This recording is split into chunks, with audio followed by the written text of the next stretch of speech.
نائب وزیر اعظم اسحاق ڈار ڈھاکہ سے سعودی عرب پہنچ گئے۔ پاکستانی سفیر اور دیگر سفارتی عملے نے جدہ ایئرپورٹ پر استقبال کیا۔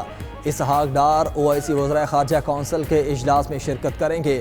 ترجمان دفتر خارجہ کے مطابق OIC وزرائے خارجہ کا غیر معمولی اجلاس آج جدہ میں ہو رہا ہے۔ اجلاس میں فلسطین کی بگڑتی صورتحال پر غور کیا جائے گا۔ فلسطینی عوام کے حقوق کی سنگین خلاف ورزیوں پر بھی بحث ہوگی۔ اسرائیلی جارحیت اور غزہ پر مکمل فوجی کنٹرول کے منصوبے کی مذمت کی جائے گی۔ OIC وزرائے خارجہ کونسل کے اجلاس میں غزہ کے مسئلے پر مشترکہ حکمت عملی اختیار کرنے پر بھی غور کیا جائے گا۔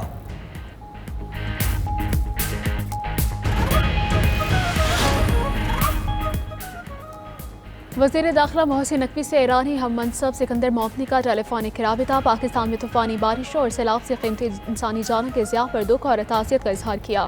ایرانی وزیر داخلہ کی سیلاب متاثرین کی مدد کے لیے تعاون کی پیشکش۔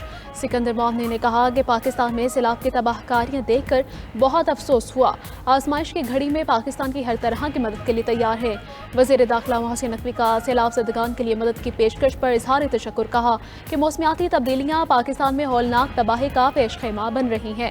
تاریخ میں پہلی بار پاکستان خطرناک موسمیاتی صورتحال سے گزر رہا ہے۔ متاثرین کے بحالی اور ریلیف حکومت کی اولین ترجیح ہے۔ بھارت کا سنتاس معاہدے کے تحت پاکستان سے رابطہ۔ دریائے توی میں جموں کے مقام پر ممکنہ بڑے سیلاب سے آگاہ کر دیا۔ سرکاری ذرائع کے مطابق سیلاب کی ممکنہ صورتحال سے بھارتی ہائی کمیشن اسلام آباد نے پاکستان کو آگاہ کیا۔ مئی میں پاک بھارت جنگ کے بعد یہ اپنی نوعیت کا پہلا بڑا رابطہ ہے۔ ترجمان PDMA کے مطابق مقبوضہ جموں میں دریائے توی سے پانی کا بڑا ریلا دریائے چناب میں داخل ہوگا۔ دریائے توی سے آنے والا سیلابی ریلا گجرات منڈی بہاؤدین کو متاثر کر سکتا ہے۔ چینیوٹ اور جنگ سے ملحقہ علاقے بھی متاثر ہونے کا امکان ہے۔ نالا 1 بئی اور بسنتر میں نچلے درجے کی سیلابی صورتحال ہے۔ ادھر ظفرآل میں لہڑی کے مقام پر نالا ڈیک کا بند ٹوٹ گیا۔ 500 فٹ چوڑا شگاف پڑنے سے صورتحال سنگین۔ پانی کی سطح بلند ہونے پر درجنوں دیہات متاثر ہونے کا خدشہ۔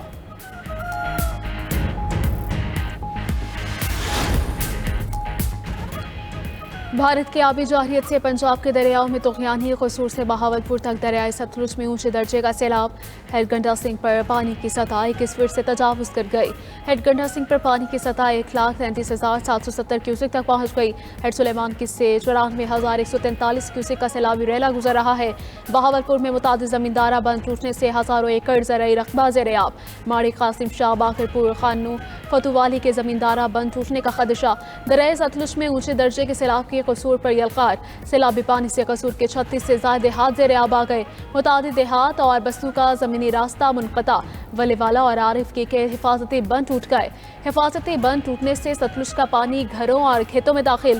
برے والا اور عارف والا میں بھی سیلابی صورتحال بگڑنے لگی۔ سیلابی ریلے سے کئی دیہات زیر آب آ گئے۔ مختلف مقامات پر سڑکیں اور راستے بھی ڈوب گئے۔ متاثرہ علاقوں سے لوگوں کی نقل مکانی، ریسکیو آپریشن جاری۔ پاک پتن میں بھی سیلابی ریلے کی تباہ کاریاں۔ متاثرہ علاقوں سے 1400 افراد کو سامان سمیت ریسکیو کیا گیا۔ پاک فوج خیبر پختونخوا میں سیلاب متاثرین کی مدد کے لیے پیش شانگلہ اور بنیر میں پاک فوج کی امدادی کارروائیاں جاری۔ متاثرہ علاقوں میں راشن، کھانے پینے کی اشیاء اور دیگر اشیاء ضروریات تقسیم۔ پاک فوج کی میڈیکل ٹیموں نے متاثرین کا طبی معائنہ بھی کیا۔ اہل علاقہ نے پاک فوج کی کاوشوں کو سراہتے ہوئے شکریہ ادا کیا۔ متاثرین کی بحالی تک پاک فوج کی امدادی کارروائیاں جاری رہیں گی۔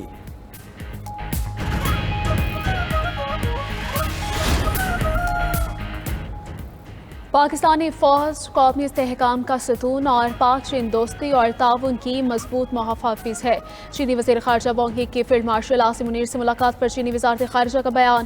وانگ ہی نے کہا کہ پاک فوج نے ہمیشہ سیاسی قیادت کے درمیان طے پانے والے اتفاق رائے پر عمل درآمد کی بھرپور حمایت کی۔ وقت کے کڑے امتحانات کے باوجود پاک چین تعلقات مزید مضبوط ہوئے ہیں۔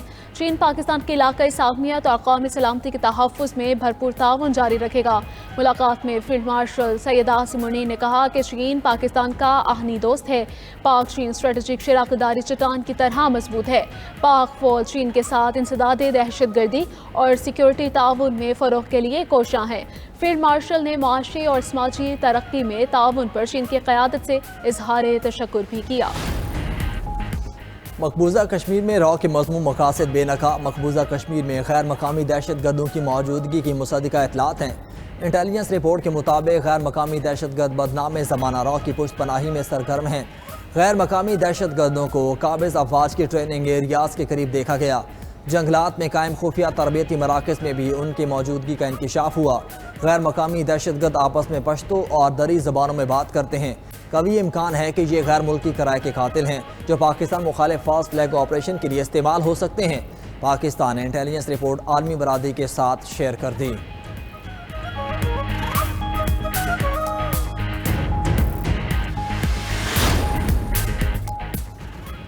تھائی لینڈ میں وزیر اعلیٰ پنجاب مریم نواز کے اعزاز میں عشائیہ دیا گیا۔ عشائیہ کا اہتمام 2 سابق تھائی وزراء اعظم نے کیا۔ وزیر اعلیٰ پنجاب نے کہا کہ ٹیکسٹائل، زراعت، سیاحت اور ٹیکنالوجی میں تجارت اور سرمایہ کاری بڑھانا چاہتے ہیں۔ تھائی لینڈ کی کاروباری برادری مراد سے فائدہ اٹھائے۔ پنجاب سے علاقائی منڈیوں تک رسائی آسان ہے۔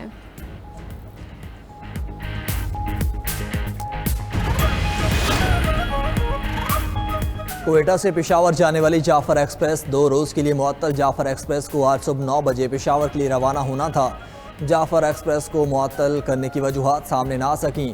ریلوے ذرائع کے مطابق 27 اگست سے جعفر ایکسپریس معمول کے مطابق چلائی جائے گی۔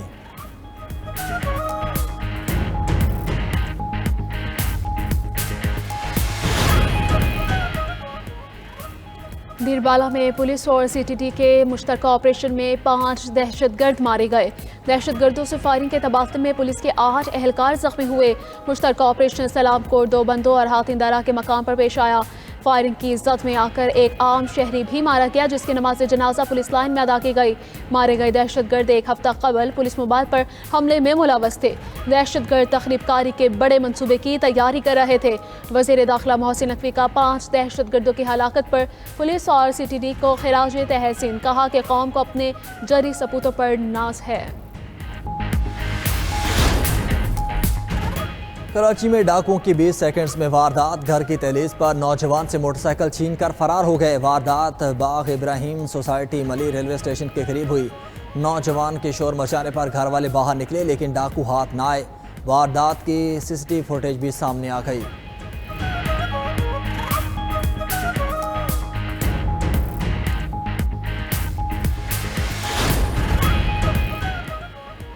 صہیونی فوج نے غزہ میں دہشت گردی تیز کر دی۔ غزہ پر بمباری سے 24 گھنٹوں میں مزید 68 فلسطینی شہید۔ اسرائیلی فوج نے فائرنگ کر کے خوراک کے لیے جمع 54 افراد کو مار ڈالا۔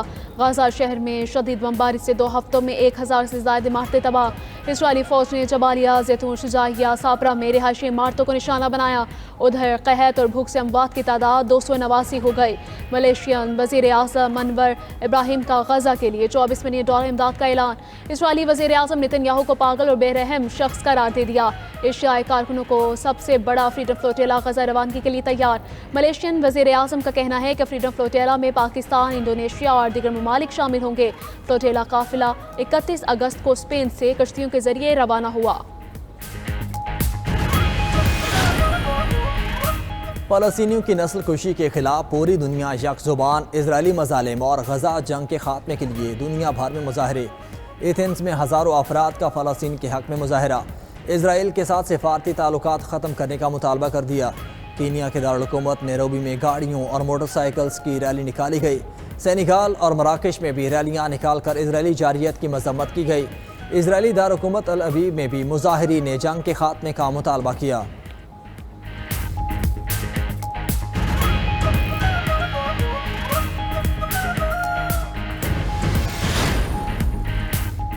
روس نے یوکرین امن معاہدے کے لیے شرائط پیش کر دی۔ خبر ایجنسی کے مطابق روسی وزیر خارجہ سرگئی لاروف کا کہنا ہے کہ روس کو یوکرین کے نیٹو میں شمولیت قبول نہیں۔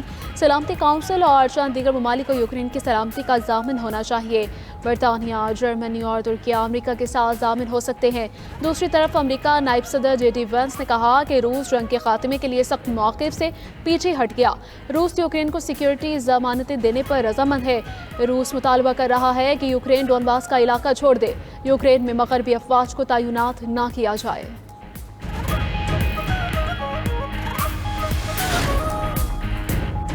امریکہ چاہتا ہے ایران اس کی اطاعت کرے۔ ایران کے لیے امریکی خواہش ناقابل قبول ہے۔ ایرانی سپریم لیڈر آیت اللہ علی خامنئی کا کہنا ہے کہ امریکہ کے ساتھ موجودہ صورتحال ناقابل حل ہے۔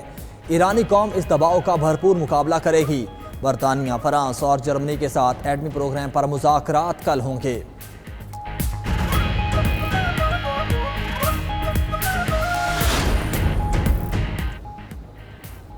دوست نہ رہا، پیار نہ رہا۔ بھارت میں ٹرمپ کی جیت کے لیے پوجا کرنے والے افراد اب احتجاج پر اتر آئے۔ ناگپور میں مذہبی تہوار کے دوران بھارتی ٹرمپ کا پتلا اٹھا لائے اور ٹیرف کے خلاف احتجاج کیا۔ لوگوں نے صدر ٹرمپ کے پتلے پر احتجاجی پلے کارڈ بھی اٹھا رکھے تھے۔ امریکہ نے روس سے تیل خریدنے پر بھارت پر 50% ٹیرف عائد کر رکھا ہے۔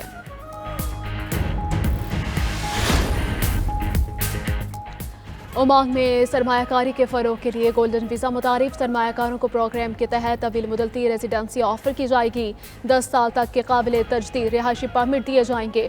عمان کا گولڈن ویزا پروگرام 31 اگست سے شروع ہوگا۔